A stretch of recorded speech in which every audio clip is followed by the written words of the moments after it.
The guiding board meeting this year was held for the first time in France in a hotel near Bonnevaux. This was just a few days before the Holy Week retreat.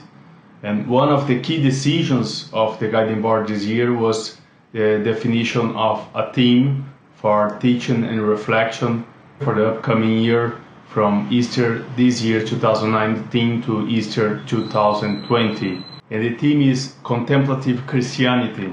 So all the national communities are encouraged to use this to unify their annual program. For me, contemplative Christianity is very important, and it should be always part of Christianity. To have a contemplative practice, both personal and communitary, is fundamental to be close to the heart and to have meaning in all the rituals and in readings and beliefs that we have. So let's listen now to other guiding board participants reflecting on the meaning of this theme, contemplative Christianity. Well, I think it's important because, especially in the United States, we're facing a crisis of faith. Faith is not important anymore. And I think we intend at our national meeting in October to work with that theme as part of the discussion.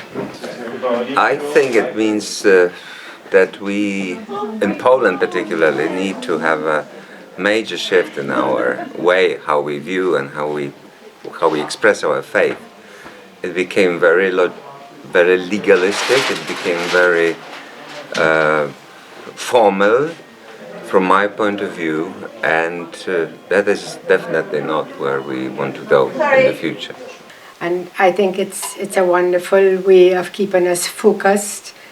I think we need contemplative Christianity, especially in our families and in our schools.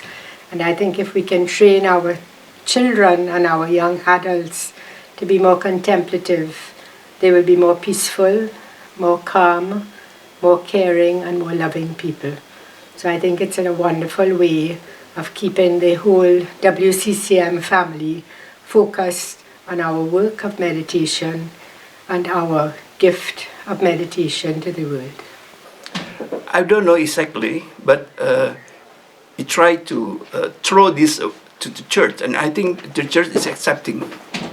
I think mostly in our conception of Christian citizens and Christian, this is a time of a lot of social confrontation in Argentina and I guess in most of Latin America. So how can we contribute to peace and social peace through contemplative Christianity?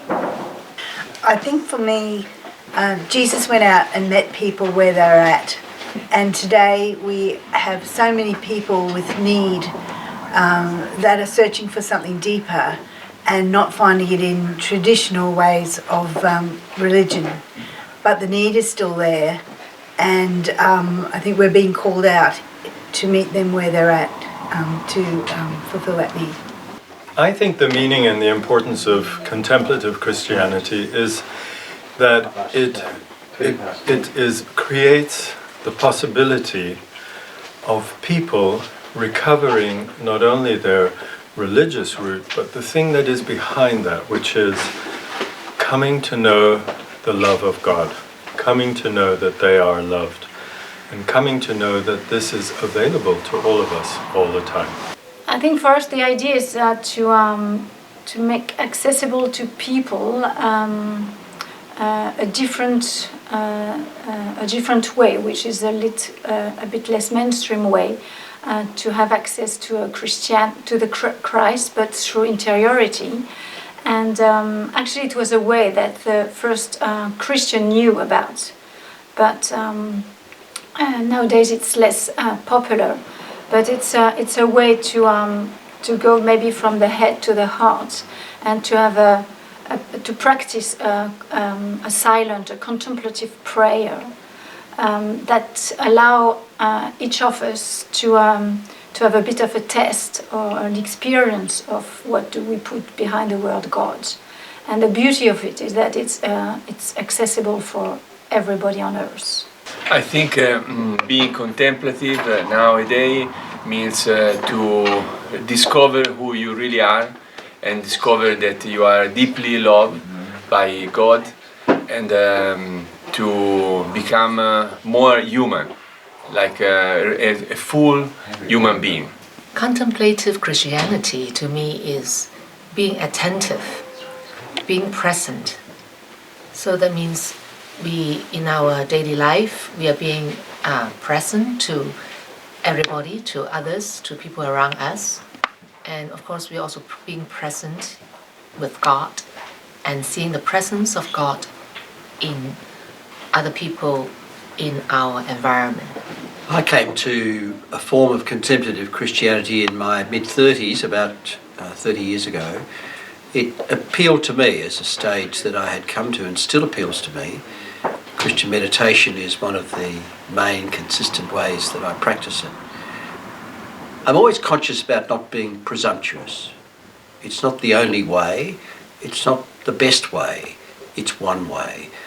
Other ways, there are lots of ways that people practice their faith. I haven't cornered the best way. It is the way that suits me to come close to Christ.